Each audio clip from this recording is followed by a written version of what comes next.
Dragonlance, la forja de un túnica negra 3. Raistlin, mago guerrero. Margaret Weiss y Don Perry, 1999. Audiolibro editado por Juan Pablo Flores Montaño, para El Amo del Calabozo, 2022.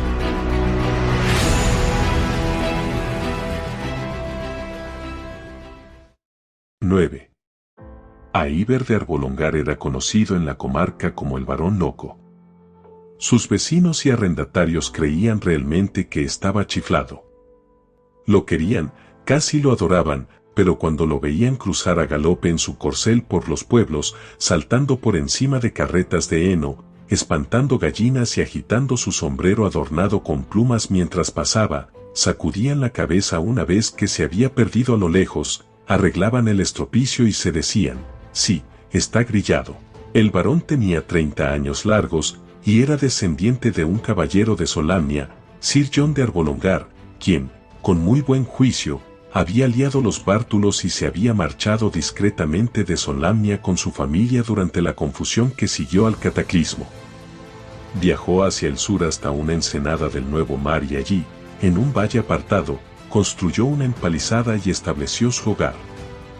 Trabajó la tierra mientras su esposa recogía, alimentaba y vestía a los pobres exiliados que habían sido desplazados de su tierra natal tras la devastación ocasionada cuando la montaña ígnea cayó sobre Kree. Muchos de aquellos exiliados decidieron vivir cerca de la empalizada y ayudar en su defensa contra las incursiones de goblins y ogros. Los años pasaron. El hijo mayor de Arbolongar sucedió a su padre, los hijos más jóvenes emprendieron campañas y combatieron por causas justas y nobles. Si acaecía que dichas causas se recompensaban con un buen pago, los hijos volvían al hogar llevando sus ganancias a los cofres familiares. Si no era así, les quedaba la satisfacción de saber que habían actuado noblemente y, cuando regresaban a casa, el peculio familiar los mantenía. Las hijas se ocupaban de la gente, aliviando la pobreza y ayudando a los enfermos, hasta que llegaba el momento de casarse y marchaban a su nuevo hogar, donde continuaban con su labor y así extendían la buena obra iniciada por su madre. La comarca prosperó.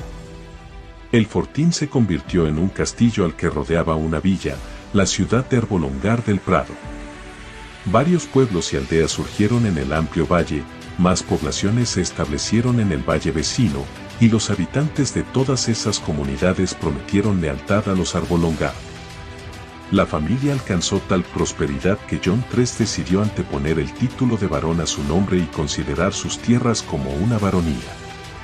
Los lugareños, tanto de la ciudad como de los pueblos y aldeas, se sintieron orgullosos de pertenecer a una baronía y se mostraron más que dispuestos a hacer feliz a su señor aceptándolo como tal.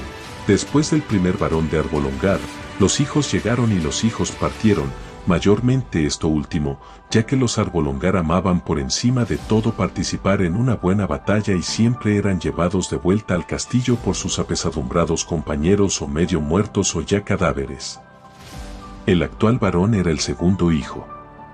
Jamás esperó convertirse en varón, pero había accedido al título a la prematura muerte de su hermano mayor, que había caído defendiendo una de las poblaciones limítrofes de la comarca contra una tribu de hobgoblins. Siendo el hijo menor, Aíber había esperado ganarse la vida con su espada. Eso era lo que había hecho, aunque no exactamente de acuerdo con el consagrado estilo tradicional. Tras haber sopesado sus facultades y aptitudes innatas, Aíber había llegado a la conclusión de que le iría mejor contratando a otros hombres que lucharan para el que a la inversa. Aíber era un extraordinario cabecilla, un buen estratega, valeroso pero no imprudente, y un convencido seguidor del lema, el honor es mi vida, el código de los caballeros de Solamnia, aunque no de las estancadas y restrictivas reglas de la medida. Bajo de estatura, algunos lo confundían con un kender, error que no cometían por segunda vez. Aíber era delgado y de piel atezada, largo cabello negro y grandes ojos castaños. Sus hombres acostumbraban decir que aunque su talla era de 1,57 m, su coraje medía palmo y medio más. Era muy hábil en la batalla, y más fuerte de lo que su apariencia enjuta, fibrosa, daba a entender. Su peto y su cota de malla pesaban más que algunos hombres adultos. Montaba uno de los caballos más grandes de la baronía y sus alrededores, y lo hacía bien. Amaba la lucha y el juego, la cerveza y las mujeres, generalmente en ese orden de preferencia, y por ello se había ganado el mote de «el varón loco». Y así la baronía prosperó, al igual que Iver, cuyas proezas estaban alcanzando categoría de leyenda, de manera que el servicio de sus mercenarios tenía gran demanda. No necesitaba dinero, y le ofrecían más trabajos de los que podía aceptar, así que elegía los más acordes con sus ideales. La promesa de grandes sumas de acero no tenía peso para hacerle cambiar de opinión. Le daría la espalda a una cantidad lo bastante abultada como para construir otro castillo si consideraba que era una causa injusta y, por el contrario, gastaría dinero a espuertas y daría su propia sangre para luchar por aquellos que solo podían pagarle con sus agradecidas bendiciones y la razón estaba de su parte. Ese era otro motivo de que lo llamaran loco, aunque había una tercera razón. Iver, barón de Arbolongar, adoraba a un dios antiguo, un dios que se sabía había dejado Kryn mucho tiempo atrás. Ese dios era Kiri-Holit, otrora una deidad venerada por los caballeros de Solamnia. Cuando abandonó su país, Sir Jon Arbolongar se llevó consigo esa fe, y su familia y él la habían mantenido viva en sus corazones, como una llama sagrada, una llama que jamás se dejó morir. Iver no ocultaba su fe, aunque a menudo era objeto de chanzas por ello. Cuando ocurría tal cosa, reía afablemente y, con igual afabilidad, le atizaba un golpe en la cabeza al bromista.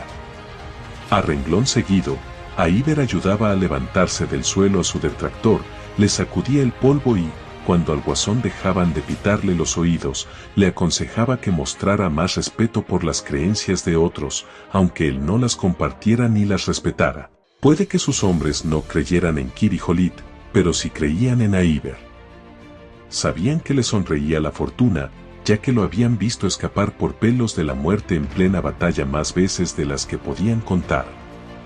Observaban cómo su varón loco rezaba a Kiri-Holit sin tapujos antes de entrar en combate, aunque jamás dio señales de que el dios hubiese respondido a sus preces. Un general no tiene por qué perder el tiempo explicando sus planes de batalla hasta al último condenado soldado de infantería, así que imagino que el general inmortal tampoco tiene que explicarme sus planes a mí, solía decir el varón loco, soltando una alegre carcajada.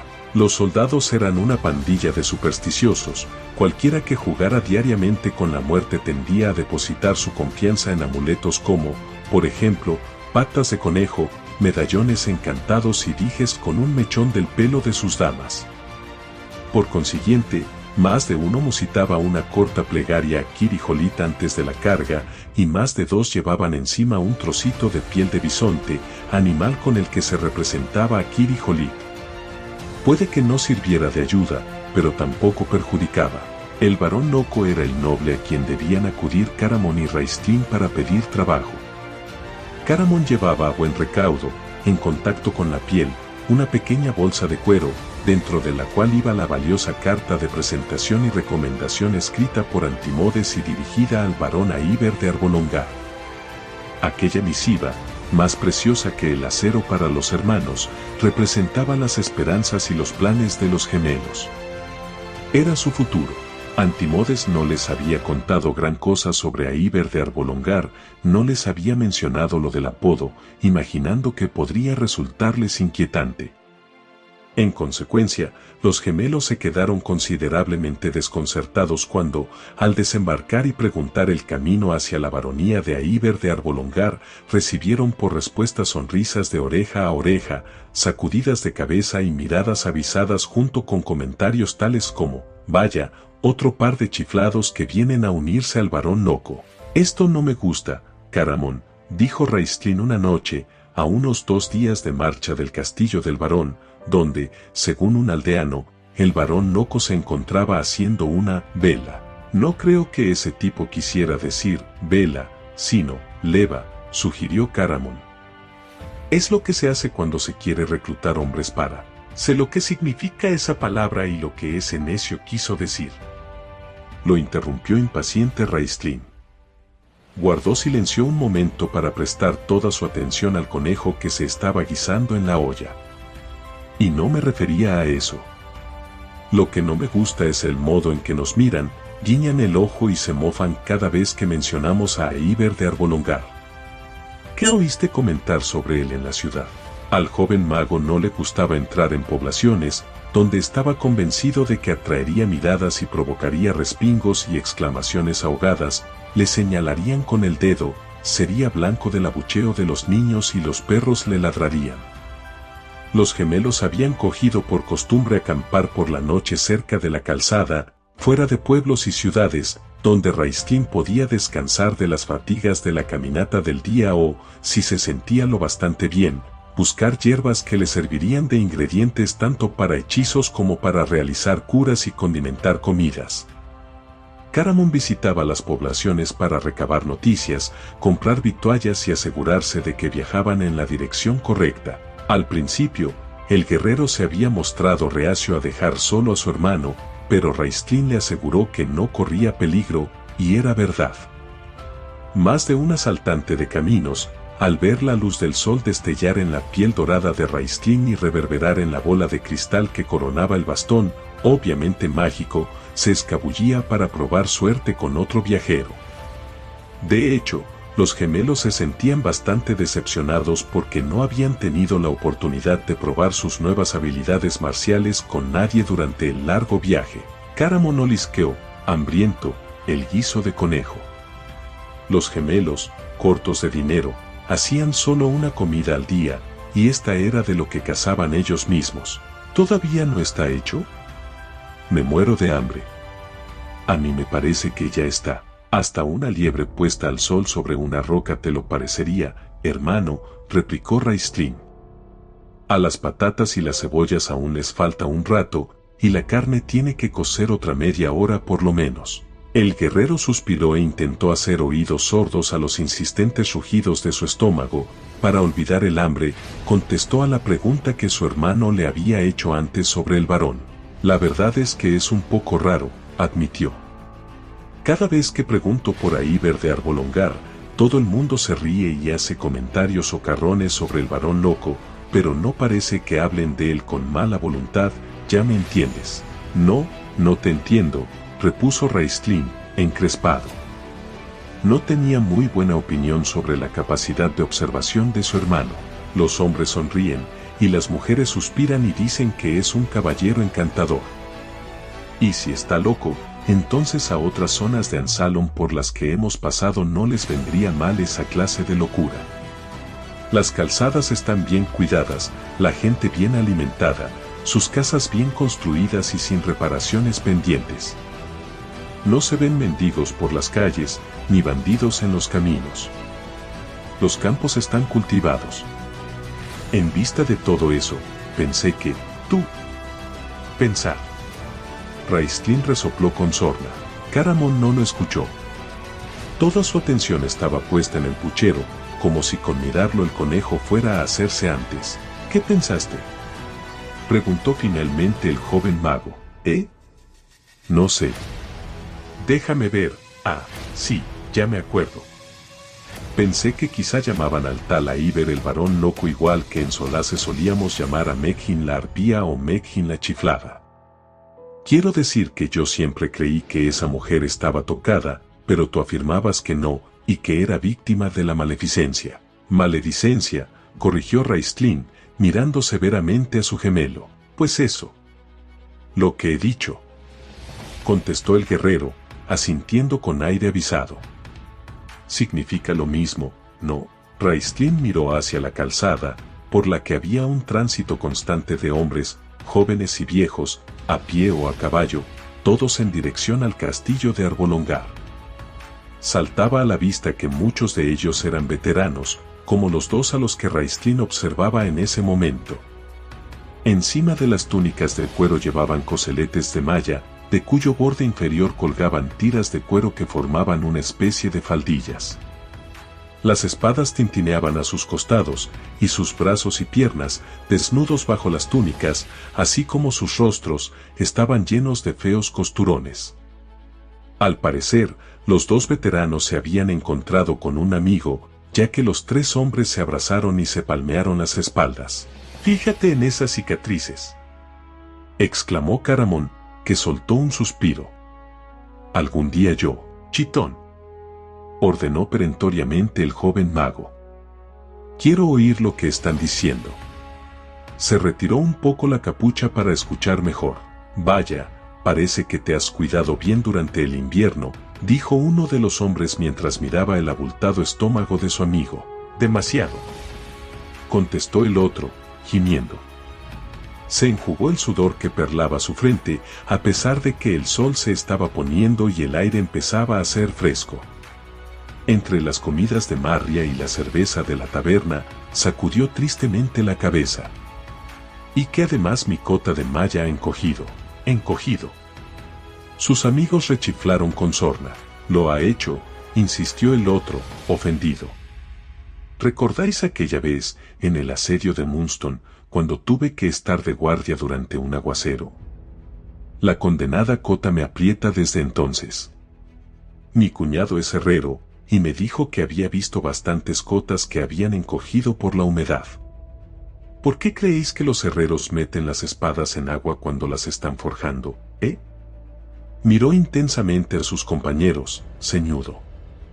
«Para que el metal se comprima, por eso, ya», dijo uno de los hombres, que le guiñó el ojo al otro. «Y apuesto a que tu cuñado te dijo también que tirases esa vieja cota de malla y le encargaras una nueva». «Anda, pues claro», contestó el orondo soldado. «No podía unirme a las tropas del varón loco llevando una cota que había encogido, ¿o sí?» «No, claro», convinieron sus amigos, que pusieron los ojos en blanco y disimularon sus sonrisas. «Además», continuó el otro, «tenía los agujeros de polillas». «Agujeros de polillas», exclamó uno, conteniendo a duras penas la carcajada. «¿Agujeros de polillas en tu armadura?» «Sí, polillas del hierro», repuso el soldado con aire digno. «Cuando descubrí agujeros en mi cota, pensé que se debía a tener eslabones defectuosos, pero mi cuñado me dijo que no, que los eslabones estaban bien, pero que hay esas polillas que comen hierro y aquello era más de lo que los otros dos podían aguantar».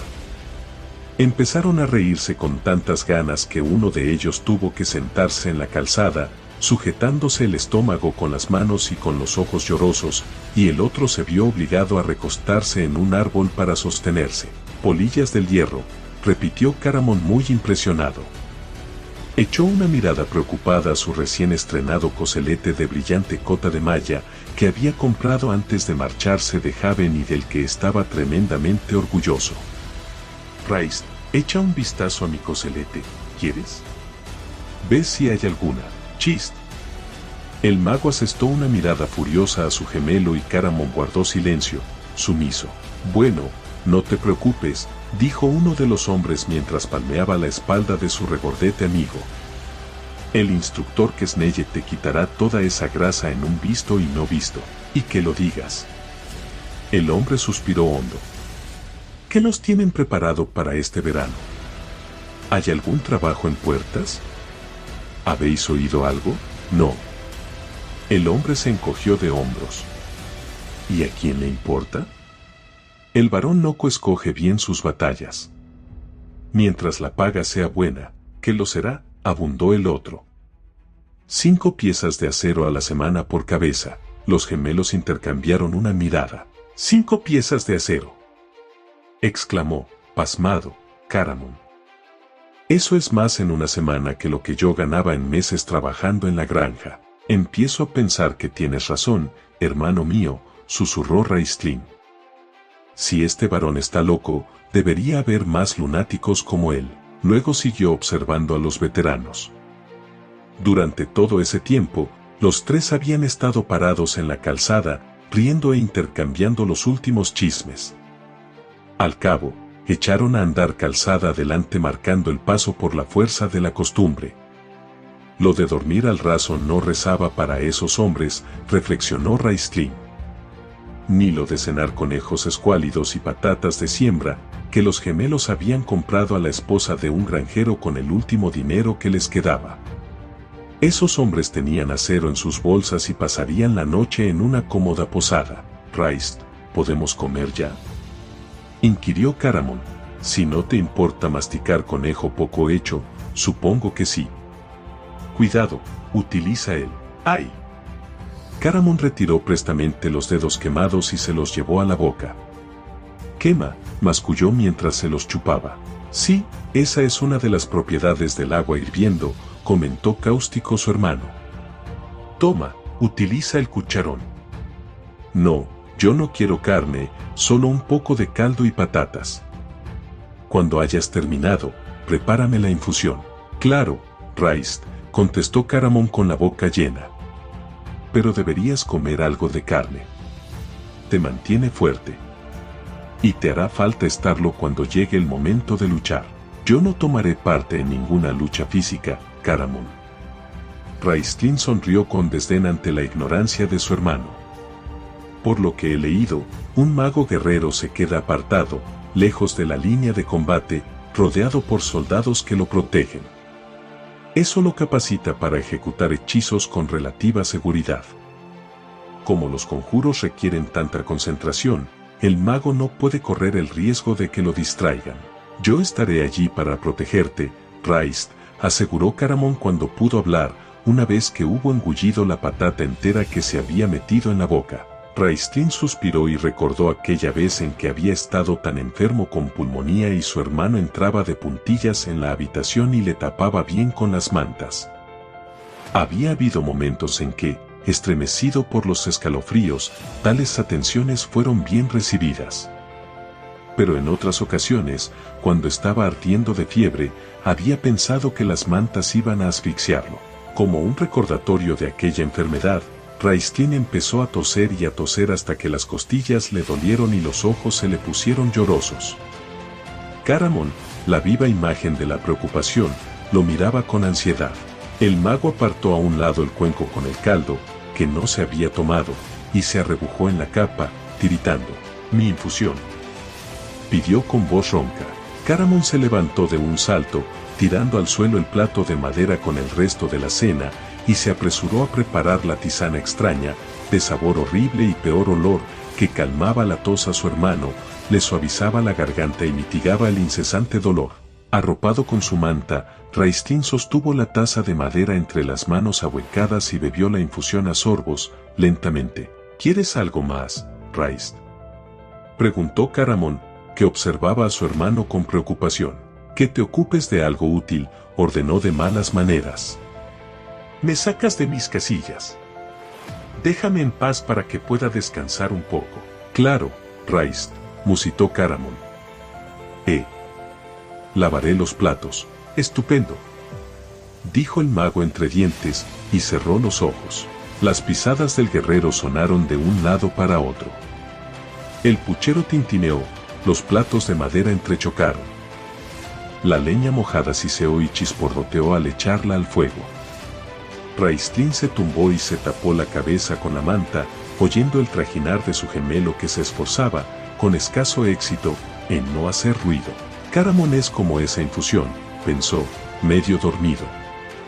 Mis sentimientos hacia él se mezclan con la culpabilidad y la envidia.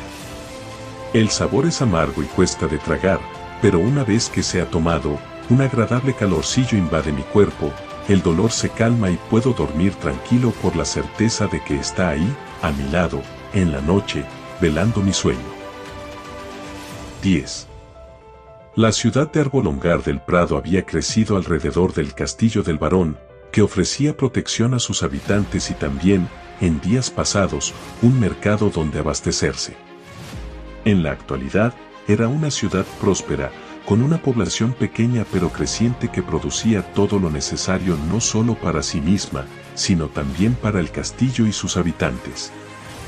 Había un ambiente bullicioso y ajetreado, ya que era la leva de primavera y la población de la ciudad aumentaba enormemente con el regreso de los veteranos y la llegada de nuevos voluntarios. Arbolongar del Prado era un lugar tranquilo durante el invierno, cuando los vientos helados soplaban desde las lejanas montañas y traían cellisca y nieve.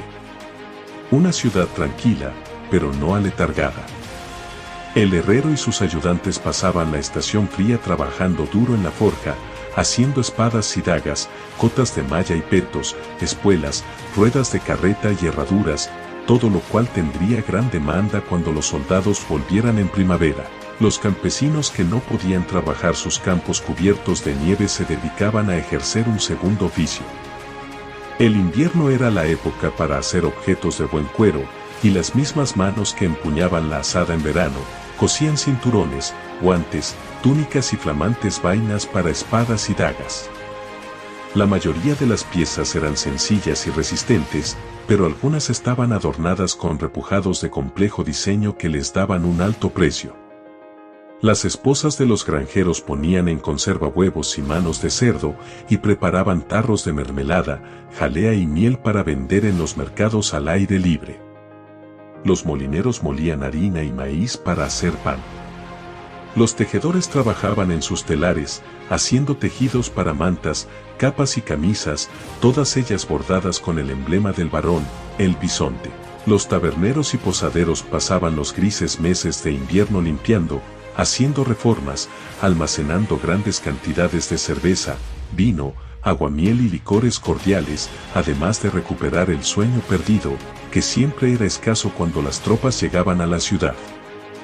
Los joyeros, orfebres y plateros creaban piezas hermosas con las que tentar a los soldados a gastarse su acero. Toda la ciudad esperaba con impaciencia la leva de primavera y la campaña de verano. Durante esa agitada y frenética temporada, ganarían dinero suficiente para vivir el resto del año. Caramon y Raistlin habían visto el festival de la cosecha que se celebraba en Haven anualmente y la afluencia de gente les había parecido impresionante a ambos, pero no estaban preparados para lo que les guardaba la leva de primavera en Arbolongar del Prado, cuya población se multiplicaba por 4. Los soldados, que abarrotaban la villa, iban por las calles empujándose unos a otros con buen talante, levantaban los tejados de las tabernas con sus carcajadas y sus cantos, acudían en masa a la calle de espaderos, arengaban a los herreros, gastaban divertidas bromas a las camareras, regateaban con los vendedores o maldecían a los kenders, que estaban por todas partes, como una plaga. La guardia del varón patrullaba las calles y no perdía de vista a los soldados, presta para intervenir si se producía un altercado, cosa que rara vez ocurría. El varón siempre tenía más voluntarios de los que necesitaba y cualquiera que diese un mal paso perdía su favor de manera definitiva, de modo que los soldados se ocupaban unos de otros, sacaban a los que se habían embriagado por la puerta trasera, ponían fin a peleas antes de que se extendieran a la calle, y se aseguraban de que a los taberneros se les retribuyera generosamente por cualquier desperfecto. Los reencuentros entre amigos se daban en todas las esquinas, con muchas risas, evocaciones y algún que otro gesto triste de sacudir la cabeza al recordar a alguien que se había comido su paga, lo que los gemelos descubrieron con sorpresa que no significaba que el tipo se hubiese tragado las monedas de acero para desayunar, sino que una cuchilla de acero le había atravesado la barriga. El lenguaje que los mercenarios hablaban era una mezcolanza de común y de su propia jerga, así como algo de solámnico, pronunciado con un acento tan espantoso que sería incomprensible para un verdadero residente de Solamnia, un poco del idioma enano, principalmente en todo lo referente a las armas, e incluso algún que otro término del elfo cuando se trataba del tiro con arco. Los gemelos entendían una palabra de cada 5, y tampoco a esa le encontraban mucho sentido. Los hermanos habían confiado en poder dormir en la ciudad pasando inadvertidos, sin llamar la atención, pero tal cosa resultaba difícil. Caramon superaba en 2 palmos de estatura a la mayoría de los habitantes de la villa, en tanto que los ropajes rojos de Raistlin, aunque manchados por el viaje, lo hacían destacar de la multitud, cuyos atuendos eran de colores más apagados, como un cardenal entre gorriones. Caramon se sentía muy orgulloso de su reluciente cota de malla nueva, su espada nueva y su vaina nueva. Las lucía ostentosamente y no dejaba de exhibirlas ante aquellos que suponía las miraban con admiración. Ahora, para su gran desilusión, se daba cuenta de que era precisamente el flamante aspecto de nuevo, del que tanto se había ufanado, lo que lo señalaba como un recluta novato. Contempló con envidia las estropeadas cotas de malla que con tanta soltura lucían los veteranos, y habría cambiado más de 7 veces su espada por otra con la hoja marcada de muescas que indicaban muchos combates reñidos. Aunque no entendía la esencia de la mayoría de los comentarios que hacían en su dirección, muchos de los cuales tenían que ver con vascas, un término cuyo contexto no lograba explicarse, hasta él, que en ocasiones era un obtuso, se daba cuenta de que aquellas observaciones no eran elogiosas. No le habría importado demasiado en lo que a él atañía, pues estaba acostumbrado a que le tomaran el pelo y aceptaba las bromas con buen talante, pero estaba empezando a enfadarse por lo que decían sobre su hermano. Por su parte, Raistlin estaba habituado a que la gente lo mirara con recelo y desagrado. En esos días todavía se desconfiaba de los magos, pero al menos antes lo habían hecho con respeto. En Arbolongar del Prado, no a los soldados les desagradaba su presencia tanto como a cualquiera, y lo mostraban sin pizca de respeto. Obviamente no lo temían, a juzgar por las pullas que le lanzaban. Brujillo, ¿qué tienes debajo de esas bonitas ropas rojas?, gritó un soldado entrecano. No mucho, por su aspecto. El brujillo le ha robado el vestido a su mamá. A lo mejor da una recompensa a quien se lo devuelva. Por el vestido, puede, pero no por él. Oh, ten cuidado, Regojo, vas a enfadar al brujillo. Te transformará en sapo. No, te volverás sandio. ¿Qué es lo que le ha pasado al grandullón que lo acompaña? Los soldados prorrumpieron en carcajadas, lanzando rechiflas y silbidos. Caramon miró de reojo a su hermano, inquieto. La expresión de Raistlin era severa, y un leve tono rojizo encendía el matiz dorado de su piel al tener la sangre agolpada en las mejillas. ¿Quieres que les atice, Rais?, preguntó en voz baja Caramon mientras asestaba una mirada furibunda a los guasones. Sigue andando, hermano, reprendió el mago. Camina y no les hagas caso. Pero, Rais, han dicho que, sé lo que han dicho, espetó su gemelo. Están intentando provocarnos para iniciar una pelea. Y entonces seremos nosotros los que tendremos problemas con la guardia del varón. Sí, supongo que tienes razón, admitió tristemente Caramon. Para entonces ya estaban fuera del alcance de las chanzas, puesto que los soldados habían encontrado otro entretenimiento. Pero había más soldados por las calles que, al estar tan animados, buscaban diversión, y los jóvenes eran un blanco fácil. Los gemelos se vieron obligados a aguantar insultos y comentarios despectivos en cada esquina.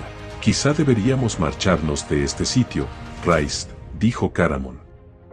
Había entrado en la ciudad sintiéndose orgulloso, lleno de entusiasmo, pero ahora, completamente chafado, caminaba con la cabeza agacha y los hombros hundidos, como queriendo encogerse y pasar lo más inadvertido posible.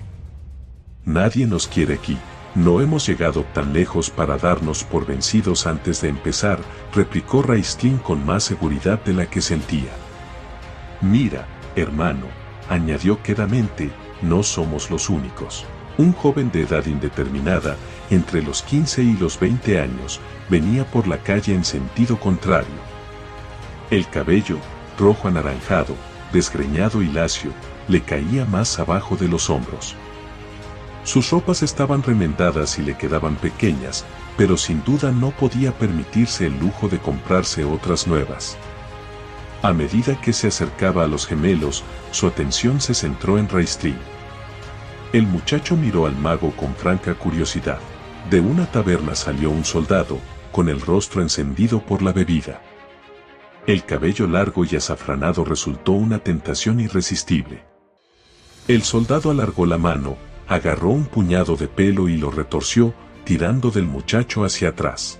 El joven chilló y se agarró la cabeza. Debía de tener la sensación de que se lo estaban arrancando de raíz. Vaya, ¿qué tenemos aquí?, exclamó el soldado con una risita tonta. Un gato salvaje habría sido la respuesta acertada. Moviéndose con una fantástica agilidad, el muchacho se retorció entre los dedos del hombre y arremetió contra su hostigador, escupiendo, arañando y asestando patadas.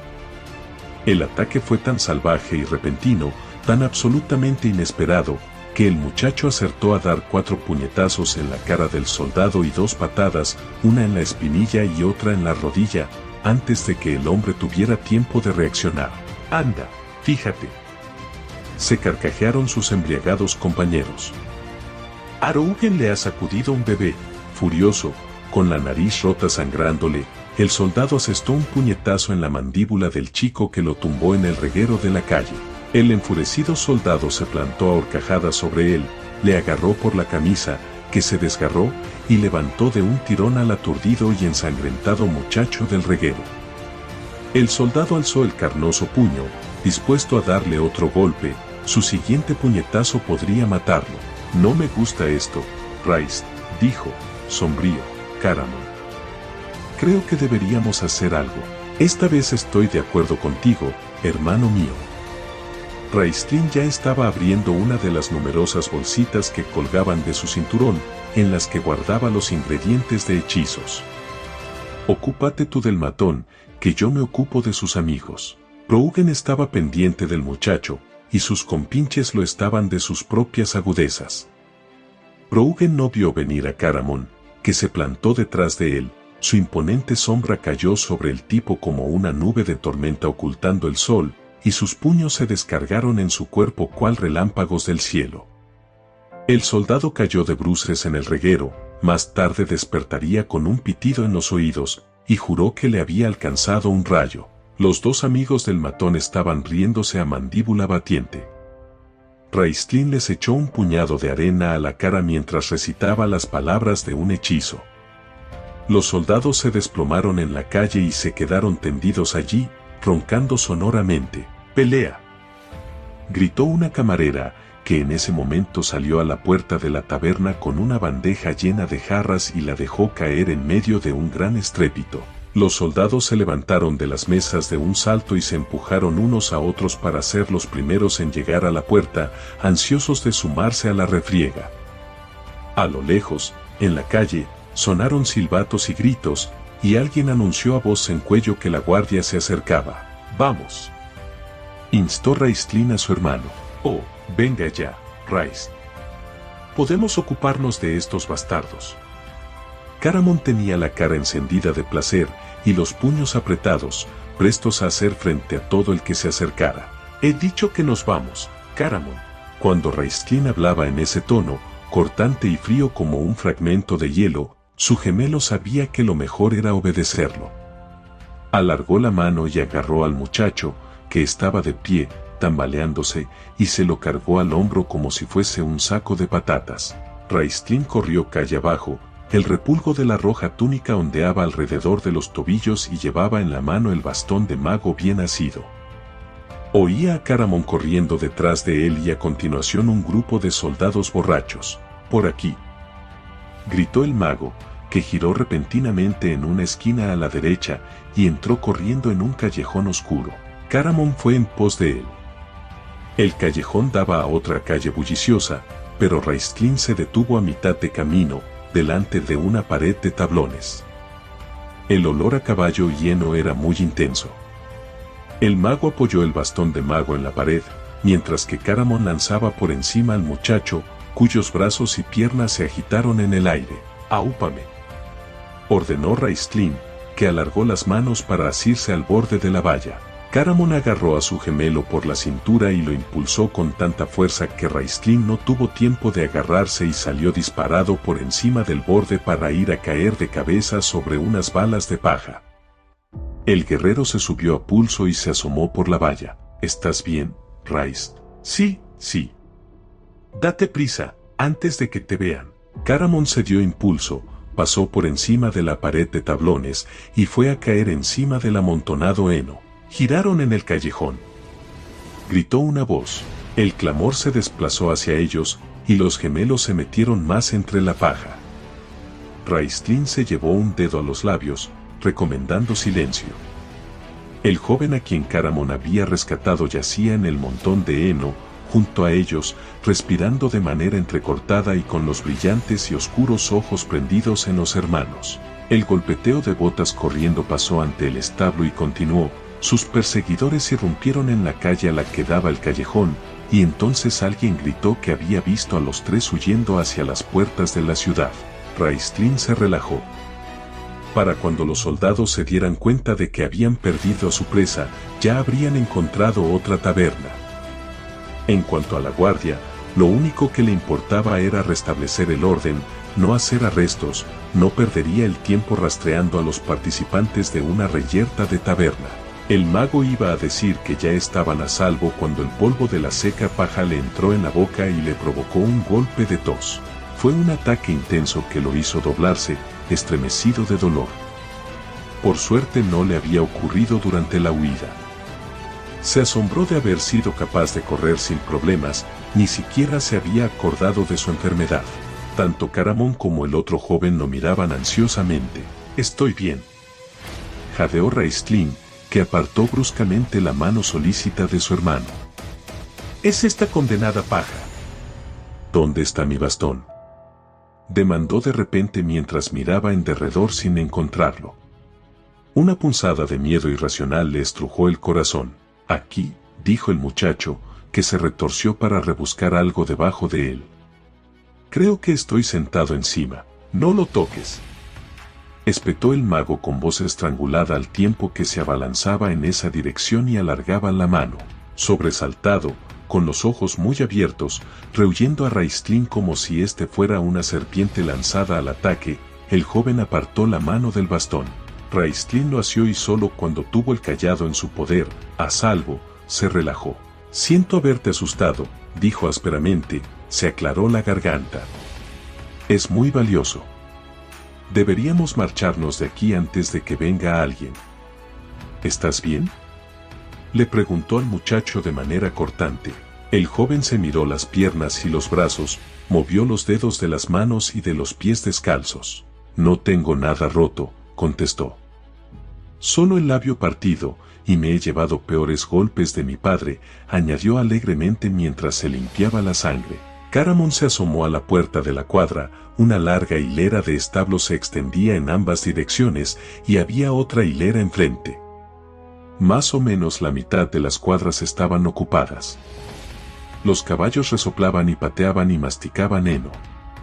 En el establo que había justo enfrente de ellos, un enorme bayo frotaba su cabeza con la de un corcel castaño en actitud amigable. Los gorriones entraban y salían volando por el alero, posándose un momento en las cuadras para apoderarse de un poco de paja con la que reparar el nido. «No se ve a nadie», informó Caramón. «Excelente. Quítate la paja del pelo, hermano». Raistlin se sacudió la túnica, ayudado por el otro joven. Tras una somera inspección, el mago decidió que los tres estaban en condiciones aceptables para marcharse. Antes de salir, Caramón echó otro vistazo, y luego los tres abandonaron el establo y caminaron a lo largo de la hilera de cuadras. «Como echo de menos a cielo nocturno», dijo Caramón con un gran suspiro. Ver a los equinos y notar el olor de la cuadra había agudizado su añoranza. «Era un caballo estupendo. ¿Cómo murió?», preguntó el joven de largos cabellos en tono compasivo. «No ha muerto», contestó Raistlin. «Vendimos nuestros caballos para conseguir dinero y comprar los pasajes a través del nuevo mar. Ah, gracias por dejarnos echar una ojeada, señor», añadió en voz alta. Un mozo, vestido con polainas de cuero y camisa de confección casera, sacaba por las bridas a dos caballos ensillados de una cuadra. Dos hombres bien vestidos esperaban en el patio del establo. El mozo se paró en seco al ver al extraño trío de jóvenes. ¿Qué estáis? No hemos visto nada que nos guste», dijo Raistlin, «pero gracias de todos modos. Caramón, dale algo a este hombre por las molestias». Tras hacer una cortés inclinación de cabeza, el mago pasó ante el mozo, que los miraba boquiabierto. «Aquí tienes, buen hombre», dijo Caramón mientras le tendía una de sus preciosas y contadas monedas con una actitud despreocupada, como si repartiera oro por las calles a diario. Los tres salieron del establo. El mozo miró la moneda con recelo y, tras comprobar que era buena, se la guardó en el bolsillo, sonriendo. «Volved cuando queráis», les dijo a voz en cuello. «Ahí se va nuestro alojamiento nocturno», masculló tristemente Caramón. «Valió la pena, hermano», respondió Raistlin. De lo contrario nos habríamos albergado en los calabozos del varón. Echó una mirada de soslayo al joven que caminaba con ellos. A los ojos del mago, con su maldita visión, el muchacho parecía encogerse y envejecer mientras lo observaba. Empero, al tiempo que la carne se consumía y la piel se arrugaba, Raistlin detectó ciertos rasgos interesantes en el rostro del joven.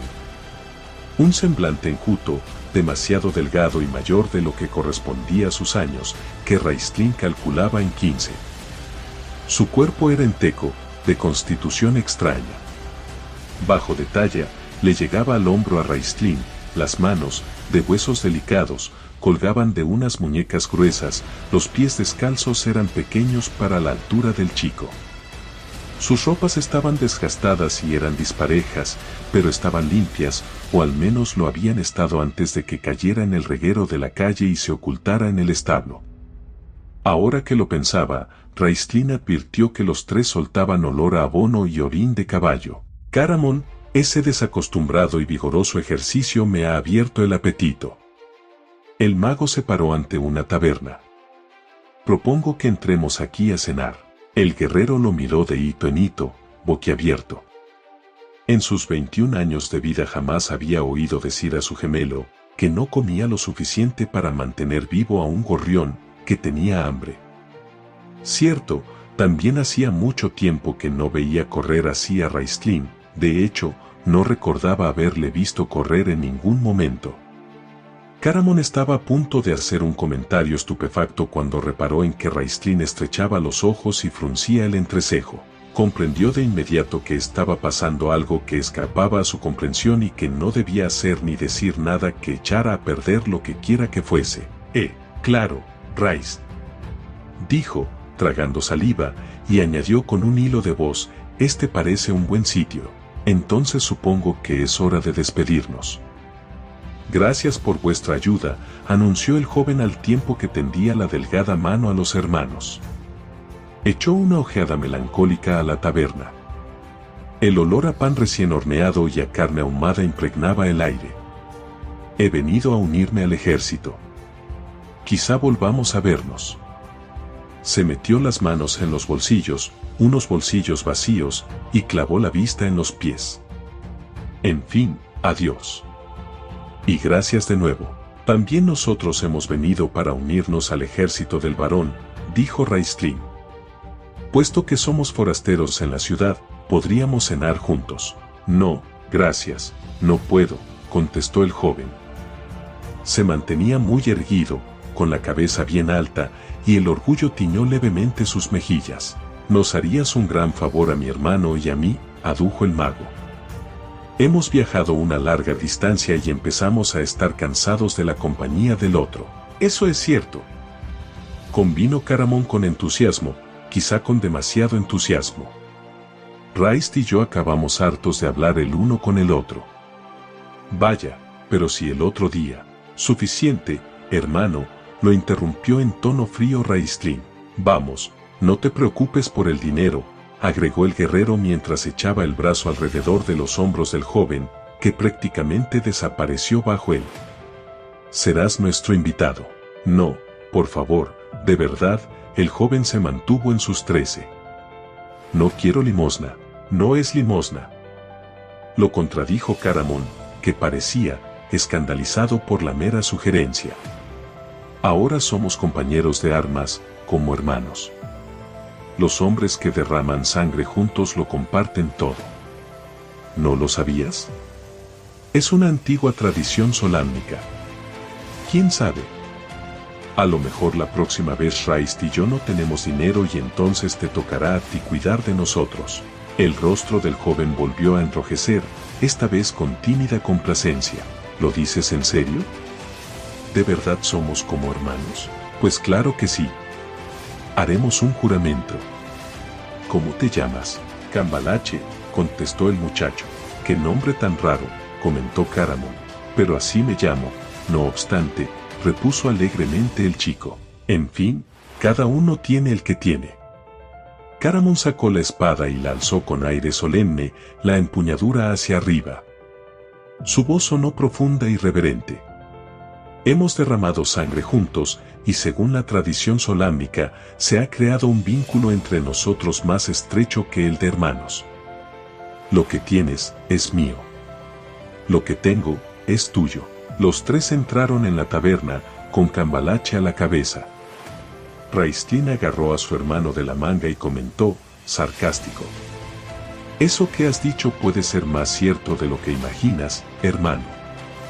Por si no te has dado cuenta, nuestro nuevo amigo tiene parte de ascendencia Kender.